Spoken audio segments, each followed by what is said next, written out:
And in this case, he was found not guilty. And we were horrified. And we said, what do we do wrong with the science? And we asked our lawyer to go back and talk to the courtroom, to the jury. And they said, no, we had no problem with the science. We just didn't believe the girl. She didn't cry enough. She wasn't upset enough. So that I didn't want to go inside the head of a paedophile. We of course do. So there's a lot of work that we do in relation to paedophiles.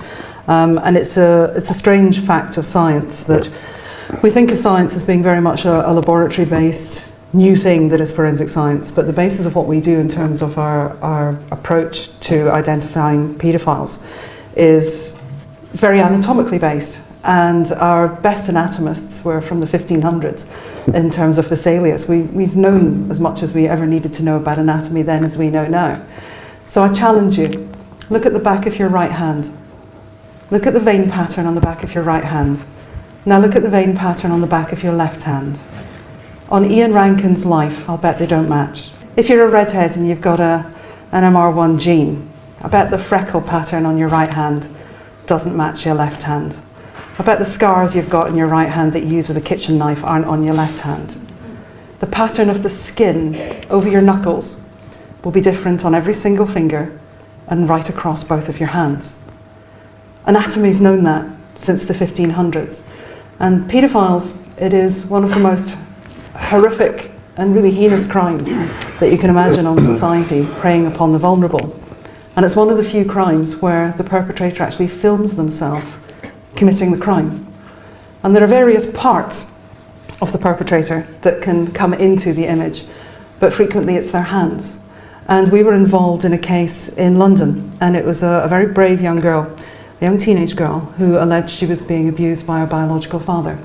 And I don't know if you know it, but if you leave your Skype camera on your laptop overnight, it clicks into infrared mode, and you can see at night.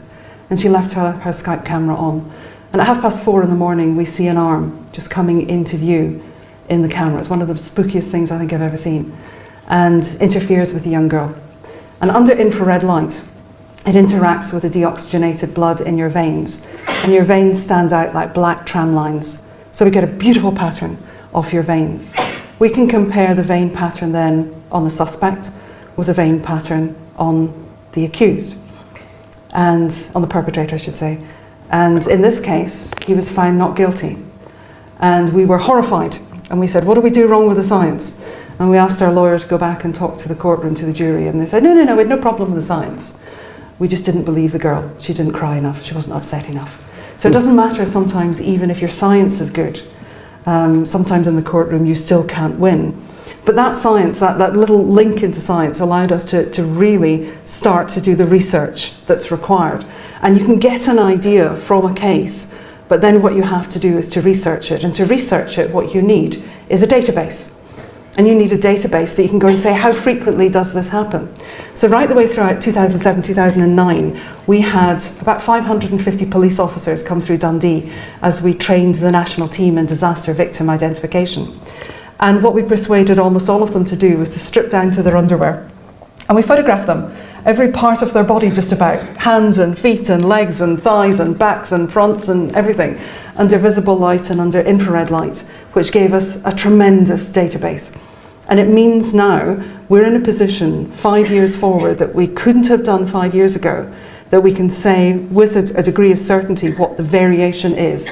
So what is the likelihood of two people having that same vein pattern? What is the likelihood of people having those scars in the same place? What is the likelihood of those freckle patterns? And 82% of the cases that come to us now on paedophiles being identified from images result in a change of plea. And that's really important, because what that does is it saves the courtroom a tremendous amount of money, but what it also means is that the children are protected from having to go and give evidence in court against their dad, their granddad, their mum's boyfriend, whoever it may be. And that becomes a really socially important part. So I understand why you don't want to go into the heads of these kinds of people. We don't have that choice, and we have to go into those areas. And some of the most horrendous things that I think I've ever seen in my career have been in video clips from cases such as that.